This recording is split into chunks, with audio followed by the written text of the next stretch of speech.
Julia, Christmas is upon us, as we know, and you look very festive, might I say, this morning. Joe Biden is ramping up access to testing through home tests, but is it a little too little too late at this point in the way the Omicron variant is spreading?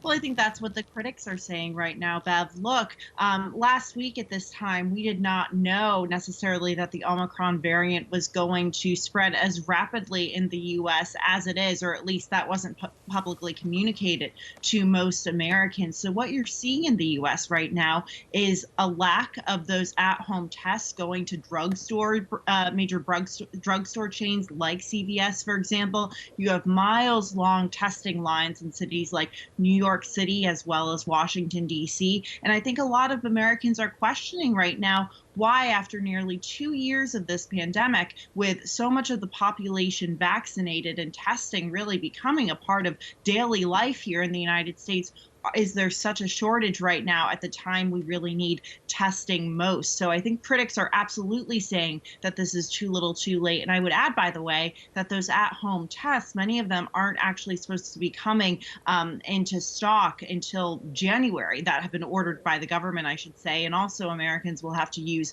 a government website to order those tests. And we know that in the past, government websites here in the United States for services like this haven't always been 100% reliable. You know, it's interesting, the US Supreme Court is also opening the way to challenge vaccination and mask mandates, which seems so counterproductive at this point as the pandemic is just surging again. Well, it's interesting. You know, before this Omicron surge, you saw these challenges to Biden's vaccine mandate, particularly those mandating that healthcare workers get vaccines or other federal workers get vaccines or face daily or weekly testing.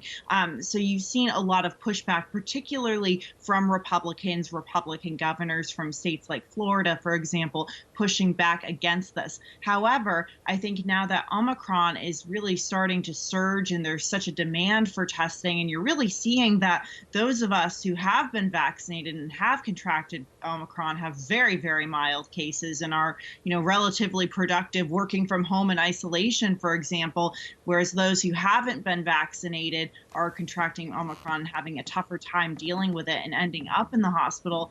I think you're going to see a lot of Americans, or potentially see some Americans, start to lean towards getting that vaccine. I don't know if that will necessarily sway the Supreme Court, though. This is a conservative-leaning Supreme Court, and we do know that the issue here is that whether hospitals and medical centers that are funded by the U.S. medical programs, Medicare and Medicaid, can constitutionally enforce a vaccine mandate like this to workers.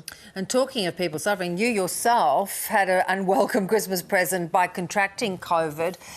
You tested positive quite soon after your booster, which is your third shot. Tell us how you've experienced it. Have your symptoms been mild, as you suggested? I mean, you're working right now, of course.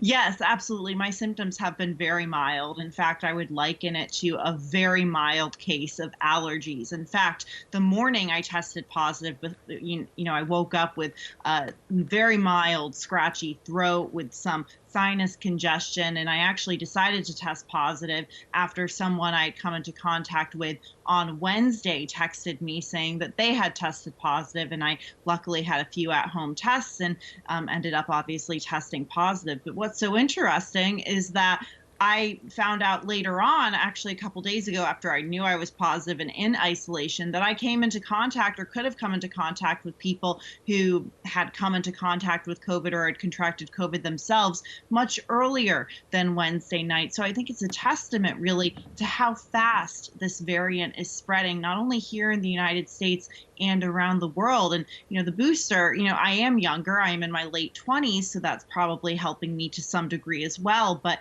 the booster is very much preventing those hospitalizations and maybe older people who have been doubly vaxxed and boosted or have gotten a shot of the vaccine.